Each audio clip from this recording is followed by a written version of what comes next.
L'impact au niveau climatique est en train d'arriver, même nous dans l'ouest, au doigt qui est plutôt océanique. Je suis agricultrice à Casino-Dari, capitale mondiale du cassoulet. Voilà, donc j'ai une petite exploitation de 118 hectares avec mon fils en EARL et au-delà des céréales, on produit des oignons de consommation et de la semence pour la recherche. C'est une exploitation qui est irrigable en totalité, mais là aujourd'hui, vu les quotas d'eau, les restrictions qu'on a à cause de la sécheresse, on faisait du soja, on était en bio aussi une partie, donc on faisait du soja, et tout ça on a arrêté pour pouvoir concentrer nos quotas d'eau uniquement sur des cultures qui sont à forte valeur ajoutée, comme les oignons et les semences. Donc effectivement, l'impact au niveau climatique est en train d'arriver, même nous dans l'ouest, au doigt qui est plutôt océanique.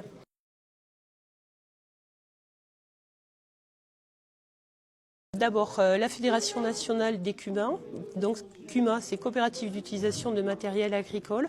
En fin de compte, l'idée, c'est de pouvoir, quand on a une exploitation comme la mienne qui n'est pas assez conséquente, et pour réduire nos charges de mécanisation, c'est de pouvoir se regrouper à 4 agriculteurs, il faut être au moins 4, et de pouvoir mutualiser justement ce matériel, puisqu'il faut savoir que sur une exploitation, les charges de mécanisation, c'est 30%.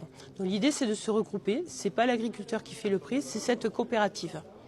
Donc il y a des échelons comme à la caisse régionale, c'est-à-dire une CUMA, j'en étais la présidente, puis à un niveau départemental, régional et national. Et il se trouve que j'étais vice-présidente de cette fédération nationale. Pourquoi être impliquée et engagée à ce niveau-là? Tout simplement parce que c'est des valeurs de la coopérative, les valeurs de solidarité, d'équité, qui me semblent importantes à aujourd'hui quand on voit les difficultés qu'on peut avoir, notamment dans le monde agricole, mais peu importe, du moins qu'on mutualise des choses et qu'on travaille ensemble, qu'on réfléchit ensemble, eh bien on va un peu plus loin.